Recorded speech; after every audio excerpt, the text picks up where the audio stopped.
नमस्कार प्यारे छात्रों, कैसे हैं आप। मैं हूं आपके साथ सत्यम और आप मेरे साथ देख रहे हैं यूपीएससी विनर्स।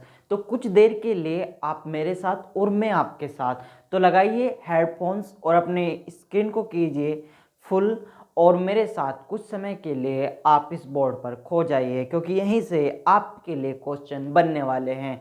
तो आइए शुरुआत करते हैं इस वीडियो की। और इस वीडियो में मैं आपको आज का टॉपिक भारतीय नदी तंत्र पढ़ाने वाला हूँ। भारतीय नदी तंत्र। दोस्तों, अगर आपको हैंड राइटिंग में प्रॉब्लम हो रही है तो मैं बोल रहा हूं उससे आप नोट कीजिए। भारतीय नदी तंत्र। भारतीय नदी तंत्र में दो प्रकार की नदियों के बारे में हम पढ़ने वाले हैं। पहली वे नदियां हम पढ़ेंगे जो हिमालय नदियां हैं। हिमालय नदियां कौन सी होती हैं और प्रायद्वीप नदियां कौन सी होती हैं।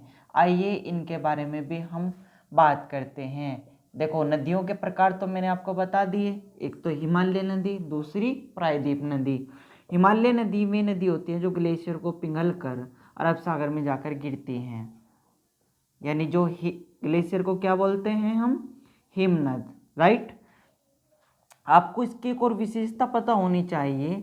इनमें वर्ष भर पानी प्रवाहित होता है। इनमें वर्ष भर क्या होता है, पानी प्रवाहित होता है।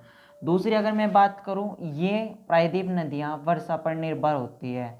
अर्थात जब जून या जुलाई के महीने में एक तरीके से वर्षा का दिन आता है तो उसमें बारिश बहुत ज़्यादा होती है, तो इस वजह से इनमें पानी का प्रवाह बहता रहता है और कई जगह पर ये सूखी भी रहती है। क्वेश्चन यहाँ से बनता है कि वो नदियाँ बताइए जो प्रायद्वीप नदियाँ हैं। क्वेश्चन यहाँ से बनता है वे नदियाँ बताइए जो हिमालय नदियाँ हैं। तो नाम नोट कीजिएगा, गंगा, सिंधु, ब्रह्मपुत्र। गंगा, सिंधु और ब्रह्मपुत्र। गंगा, सिंधु, ब्रह्मपुत्र।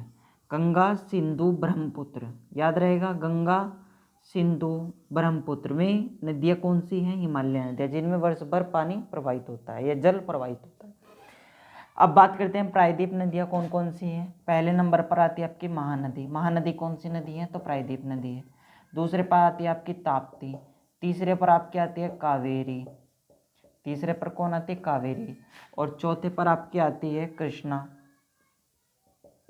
पांचवें पर कौन आती है आपकी, पांचवें पर आती है आपकी नर्मदा। छठे पर कौन आती है आपकी, छठे पर आती है आपकी ताप्ती। छठे पर कौन आती है, ताप्ती। तो ये याद रखिएगा। ये देखिए, मैंने आपको क्या बताया, हिमालय नदियाँ और प्रायद्वीप नदियाँ।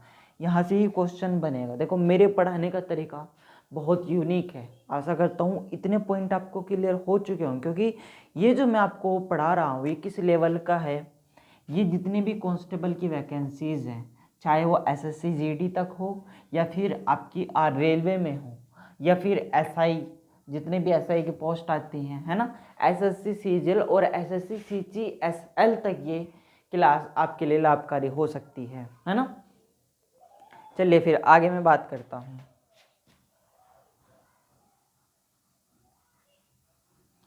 दोस्तों, मैंने जैसे पहले आपको बताया गंगा, सिंधु, ब्रह्मपुत्र। तो हम बात करेंगे पहली नदी सिंधु नदी, जो कि हिमालय नदी है ना।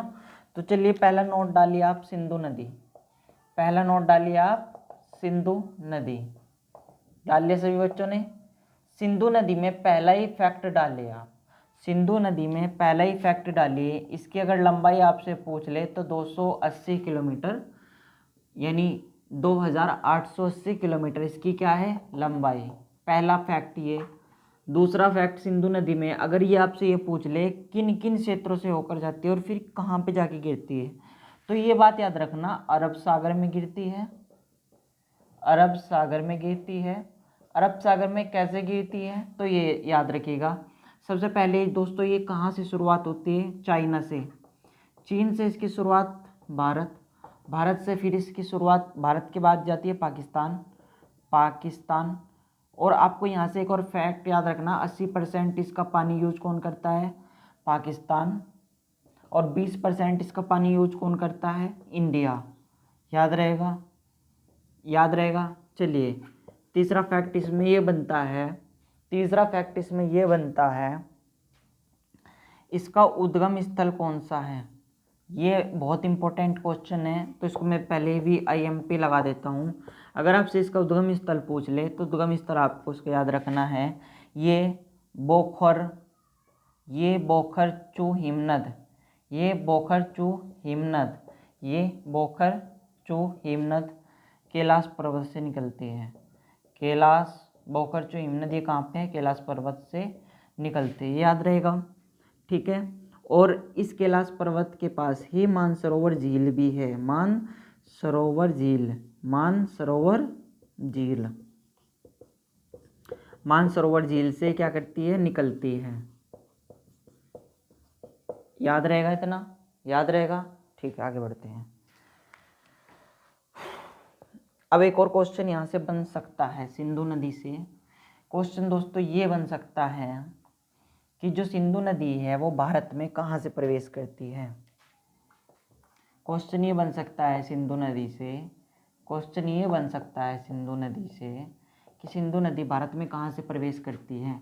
तो आपको पता होना चाहिए सिंधु नदी भारत में लद्दाख के दमचौक, यानी यहाँ पे बस आपको इतना याद रखना है, लद्दाख के दमचौक, दमचौक से कहाँ पे प्रवेश करती है? भारत में क्या करती है? प्रवेश करती है। याद रहेगा।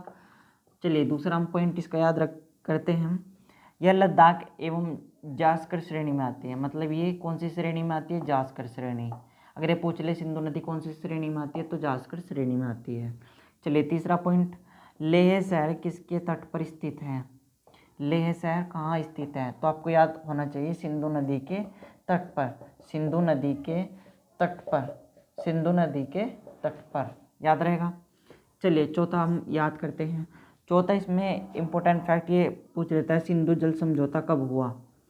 सिंधु जल समझौता, सिंधु अगर आपसे जल समझौता पूछ ले तो आपको याद करना है 1960 में हुआ। और किसने कराया 1960 में? तो विश्व बैंक ने कराया। किसने कराया? विश्व बैंक ने कराया। ठीक है। और सिंधु नदी क्या है? ये पाकिस्तान की राष्ट्रीय नदी नहीं है। पाकिस्तान इसको अपनी राष्ट्रीय नदी कहता है, लेकिन ये पाकिस्तान की राष्ट्रीय नदी, सिंधु नदी पाकिस्तान की राष्ट्रीय नदी है। दोस्तों सिंधु नदी पाकिस्तान की राष्ट्रीय नदी इसलिए है क्योंकि 80% पानी इसका कौन यूज करता है? पाकिस्तान यूज करता है। दोस्तों आज के लिए बस इतना ही, क्योंकि छोटी सी वीडियो आपके लिए लाभदायक हो इसलिए मैं इस छोटी वीडियो की सीरीज चला रहा हूँ। नेक्स्ट वीडियो में आपसे मिलता हूँ, तब तक के लिए जय हिंद जय भारत, धन्यवाद।